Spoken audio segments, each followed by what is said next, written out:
Yo, what's up guys? This is Rise and welcome to another video. The league switch is coming later today for the Go Battle League, where it's going to go over to the Great League Summer Cup as well as the Ultra League. So we have some top teams for you if you're wondering what you should run, or to give you some ideas maybe to inspire what you should run in these leagues coming up today.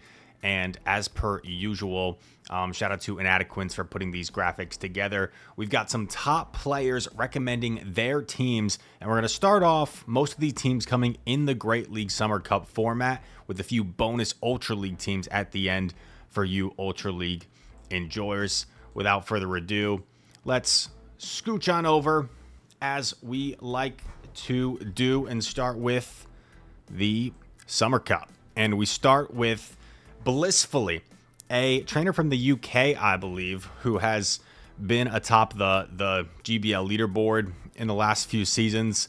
Ranked 7, very impressive last season. He is running Fortress with Jellicent and Shadow Quagsire. So some really strong Pokemon, both Fortress and Jellicent, quite bulky. And it makes sense, right? You have coverage for your thing in the lead that's really weak to fire. That's Fortress's main weakness is fire, and then 2 water types in the back to protect it. Makes a lot of sense there. And I'll make this graphic a little bit bigger, actually. And it says ABB style team. Jellicent baits out a potential grass type Pokemon, so Quagsire can close out in the end game. And that makes sense as well, right? You have a really strong grass counter in the lead, and then 2 things soft to grass in the back. Maybe Jellicent can soft lose, get some sort of advantage with that Shadow Ball coverage, and then open things up for Quagsire in the back. Next up is Leo Geo, terrific battler from the Chicago area. He is running Credilli, Shadow Empoleon, and Shadow Gyarados.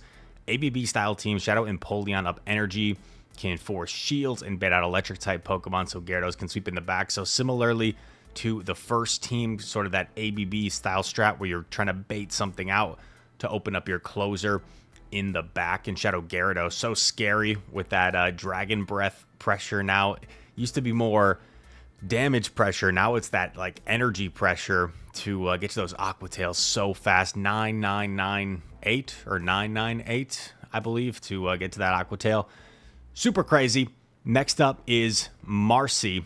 Not familiar with Marcy, but rank 15 GBL leaderboarder, no joke. Shadow Scizor, Credilli, and Gastrodon. I mean, this could very well be an open Great League team, but here you see it in the Summer Cup. Scizor can gain a shield advantage in most scenarios and helps Credilli sweep the backline. Yeah, I mean, Credilli is one of those Pokemon that doesn't necessarily need shields. Same thing with Gastro. Gastro might be better even when shields are down, and paired with something like Scizor that can really utilize those shields to set up the alignment. I could see this team being quite strong. Next up is PV Potato. I've seen this name roaming around. Terrific player.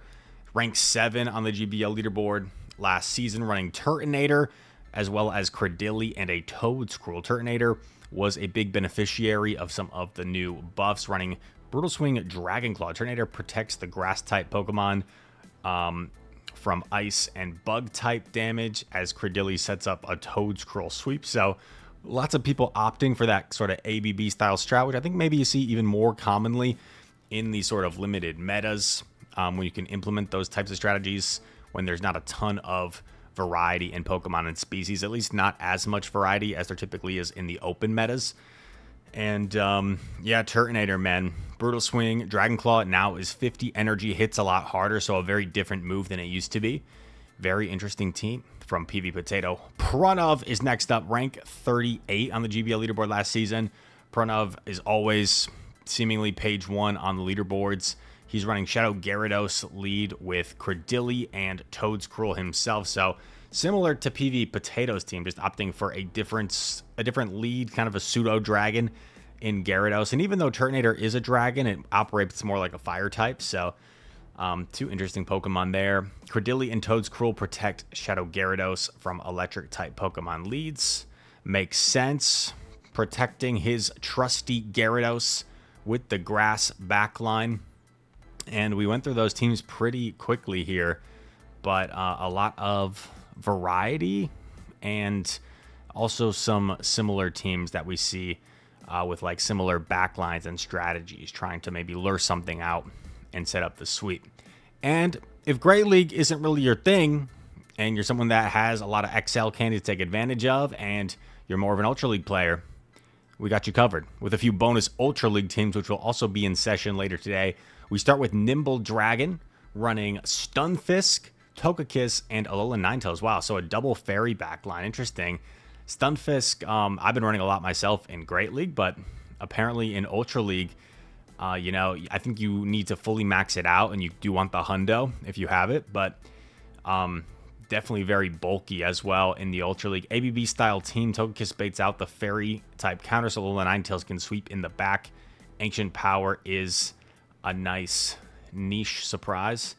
Okay, so opting for Ancient Power on the Togekiss, maybe to like surprise things like Talonflame or fire types to give you some added coverage there. Other fairy types opposing Togekiss as well. I could see that coming very much in handy. The whole team has play against opposing Togekiss, so that makes a lot of sense.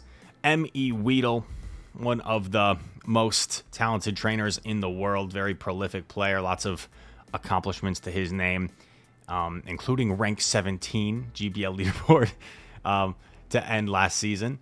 Oh, that must be what this is, actually. I should have checked. This must be to end the leaderboard last season. That's what I'm guessing. Because I bet he definitely finished higher than that last season. Shadow Malamar, Togekiss, and Bellibolt. We know how strong Bellibolt has become in the Ultra League. And Shadow Malamar, very cool and unique pick to kind of spice up this team. It says both regular and Shadow Malamar can function as a safe lead in this team, and can often get either switch or shield advantage for your backline. So if you do have both of these back Pokemon to take advantage of, but no Shadow Malamar, seems like you can opt for regular Malamar with this squad as well. And 3 just very strong Pokemon in general, I think is quite cool.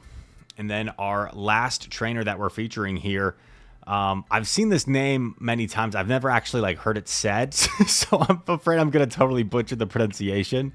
So I'm just going to say... Oh, man, I don't want to say it too bad. I'm just going to say worst. Worst. Thank you for the team submission. And Corviknight, along with Kyurem and Kommo-o. Normally you see Kyurem in the Master League, but also has viability in the Ultra League. And, of course, Corviknight now with Air Cutter has gotten that much better with the bait potential. And the upgraded Dragon Tail plus Upper Hand on Kommo-o is certainly interesting.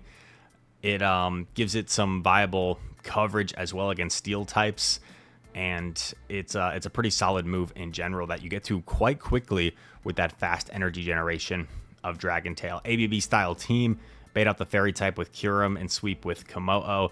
If you prefer the fast attack, Metal Sound could also work on Kommo-o. I could see fairy types being awkward here with this team just because it's not like Corviknight. When you're not running Iron Head, it's not like Corviknight's really a hard answer to certain fairies. So I could see fairies getting kind of awkward, especially if they preserve it. But a unique team there. Thank you for the submission. And as per usual, shout out to Inadequence for putting these graphics together. If you guys want to download the full graphics, you can do so over on Twitter. Make sure to go follow Inadequence there.